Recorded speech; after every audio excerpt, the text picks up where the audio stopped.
साहिवाल से city TV Pakistan के नुमाइंदा खुसूसी अरशद सरदार चौधरी की रिपोर्ट के मुताबिक Sahiwal board of intermediate and secondary education के ज़रिए एहतमाम divisional public school and college Sahiwal में मैट्रिक इम्तिहान 2023 के पोजीशन होल्डर तलबा तलबात के एजाज़ में खुसूसी तकरीब का इनेकाद किया गया। Commissioner chairman Sahiwal board Shoaib Iqbal Syed तकरीब के मेहमान खुसूसी थे। Principal DPS brigadier retired Syed Anwarul Hassan Karwani, secretary board doctor Rabia Akhtar, controller इम्तिहानात Rana Naveed Asmat, director colleges Muhammad Masood Faridi, director public relations Muhammad Aqeel Ashfaq, director sports Fayyaz Salimi, Sobia Razzaq और मुबशिर आजम समेत वालिदैन, असातिज़ा और तलबा तलबात की बड़ी तादाद भी इस मौके पर मौजूद थे। कमिश्नर साहिवाल शोएब इकबाल सैयद ने पोजीशन होल्डर्स 16 तलबा और तलबात में सर्टिफिकेट्स और किताबें तकसीम की और इस शानदार कामयाबी पर मुबारकबाद दी और कहा कि इस कामयाबी पर इनके वालिदैन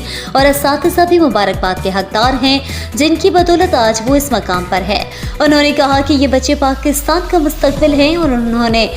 भी बड़े होकर मुल्क की बागडोर संभालनी है। उन्होंने बच्चों पर जोर दिया कि वो न सिर्फ अपने और अपने वालिदैन के लिए मेहनत करें, बल्कि पाकिस्तानी होने के नाते पाकिस्तान और पाकिस्तानी सोसाइटी के लिए भी मेहनत करें और माशरे का करामत शहरी बने।